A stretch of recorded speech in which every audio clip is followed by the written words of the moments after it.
Hello दोस्तों, स्वागत है आपका मजेदार टॉप 10 में। मैं हूं आपका होस्ट सुधाकर मेहड़ा। इस बार मैंने आप लोगों के साथ साझा करने के लिए विचित्र डायनासोरों की एक लिस्ट तैयार की है। तो ये है वो 10 अजीब दिखने वाला डायनासोर जो वास्तव में कभी मौजूद थे।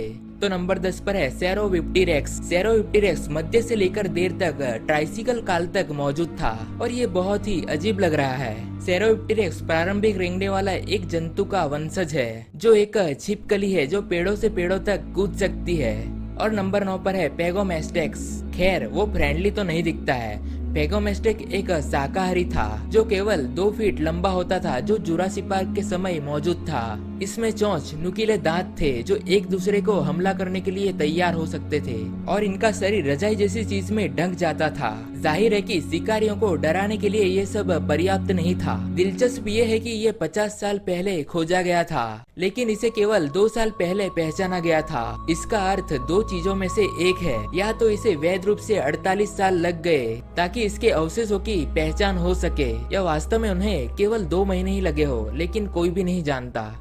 और नंबर 8 पर है लीन हैनिकस। लीन हैनिकस एक छोटा सा डायनासोर था जो क्रेटेशियल काल के अंत में अस्तित्व में था और इसकी लंबाई केवल कुछ ही फीट थी। ये इसके लुक के बावजूद भी बर्ड फैमिली से नहीं है और एक अजीब विशेषता के लिए जाना जाता है, जो अजीब तरह से कम हथियार वाले होते हैं, जिनके पास ये छोटे पंजे होते हैं। न केवल वे बिना किसी उद्देश्य से सेवा करते हुए दिखाई देते हैं, बल्कि वे केवल हास्यास्पद दिखते हैं। मेरा मतलब है कि टी-रेक्स के पास कम से कम हथियार थे, लेकिन उसके हाथ तो थे। मुझे आश्चर्य है कि ये अपना बचाव कैसे करता होगा। और नंबर 7 पर है लॉन्जिस्क्वामा। लॉन्जिस्क्वामा एक छोटी सी चिपकली है जो ट्राइसिक काल के दौरान अस्तित्व में थी। उस समय मौजूद खतरनाक मांसाहारी पशुओं की संख्या के कारण ट्राइसिकल काल सबसे छोटे डायनासोरों के लिए सबसे कठिन समय था। छोटे होने का लाभ यह है कि उनका छिपना वास्तव में कोई विकल्प नहीं है। कितना अजीब है कि इन उपाधियों को आदिम पंख माना जाता है, जो बताता है कि लॉन्जिस्क्वामा वास्तव में पक्षियों के रिश्तेदार थे। और नंबर 6 पर है जाइजेंटोरैप्टर।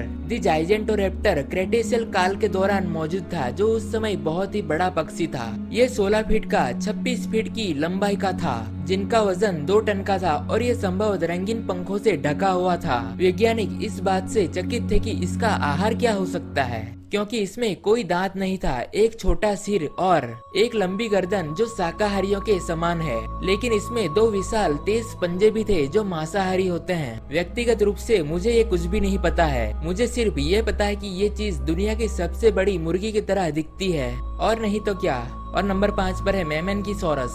मेमेनकीसोरस डायनासोर की एक प्रजाति थी जो मेसोजोइक युग के दौरान अस्तित्व में थी, जो उनकी लंबी गर्दन के लिए प्रसिद्ध थे, जो बहुत लंबी गर्दन थी। उनके शरीर की कुल लंबाई का आधे से अधिक हिस्सा, उनकी गर्दन 35 से 40 फीट तक लंबी होती है। जैसा कि आप कल्पना कर सकते हैं कि ये उनके लिए एक समस्या थी, क्योंकि उन्हें अपने स्वयं के घिनौने सिर को रखने में एक तकलीफ होती थी। ये ऊंचे पेड़ों में अपना सिर थोड़े समय के लिए भी स्थिर नहीं रख सकते थे, क्योंकि इसके दिल को हवा में 40 फीट तक रक्त पंप करने में परेशानी होगी। काफी दुर्भाग्यपूर्ण थे बेचारे ये डायनासोर। और नंबर 4 पर है जेहेलोपोटेरस। मेसोजोइक युग के दौरान जेहेलोपोटेरस अस्तित्व में था और एक चेहरा है जो आपको एक प्यारी बिल्ली की याद दिला सकता है, जब तक आपको पता नहीं चलता कि ये क्या क्या कर सकता है। ये डायनासोर जुरासिक चमगादड़ के समान था, जो बड़े बड़े डायनासोर का शिकार करता था और उनका खून पीता था। उनके पास तेज बड़े जबड़े भी थे और वे सिर्फ आधे फुट लंबे थे। और नंबर 3 पर है सुजोसोरस। सुजोसोरस प्रारंभिक क्रेटेशियस युग के दौरान से है और वास्तव में टी-रेक्स का रिश्तेदार है, जो एक शाकाहारी होने के बावजूद भी एक विशाल चूहे की तरह दिखता है। इसके शरीर की लंबाई 20 फीट और ऊंचाई 10 फीट और वजन 1.3 टन का था। ये फिर से उन विकासवादी रहस्यों में से एक है। मेरा मतलब है कि ताकतवर टी-रेक्स की प्रजाति वाले जीव पौधे खाने वाले डायनासोरों में कैसे बदल जाते हैं। और नंबर 2 पर है इंसिसियोसोरस। इंसिसियोसोरस एक छोटा सर्वभक्षी डायनासोर था, जिनके शरीर की लंबाई 3 फीट से कम थी, जो शुरुआत में क्रेटेशियस युग के दौरान अस्तित्व में था। इसका चेहरा एक पक्षी जैसा, हिरण जैसे दांत, शुतुरमुर्ग जैसा शरीर और हाथ पैर मुर्गी जैसे थे। और फाइनली नंबर 1 पर है हेलिकॉप्रियन। ये एक शार्क थी जो पर्मियन काल के दौरान अस्तित्व में थी। हेलिकॉप्रियन के नए दांत अपने पुराने दांतों को आगे बढ़ाता है, जिससे लगातार उसके जबड़े को बढ़ाता है। दिलचस्प बात यह है कि वे वास्तव में पर्मियन ट्राइसिक युग के दौरान विलुप्त होने की घटना से बचे थे, लेकिन सभी डायनासोरों के साथ वे भी अंततः मारे गए। तो दोस्तों ये वीडियो यहीं तक था। आप इन डायनासोरों के बारे में क्या सोचते हैं मुझे नीचे कमेंट में जरूर बताना। हमेशा की तरह वीडियो देखने के लिए शुक्रिया। अगर ये वीडियो आपको पसंद आया है तो इस चैनल को सब्सक्राइब करने के लिए सब्सक्राइब बटन पर क्लिक करना न भूलें, क्योंकि मैं आपके लिए ऐसे ही मजेदार वीडियोस लाता रहता हूँ। मैं हूँ सुधाकर और मैं आपको नेक्स्ट वीडियो में मिलूंगा। Good bye.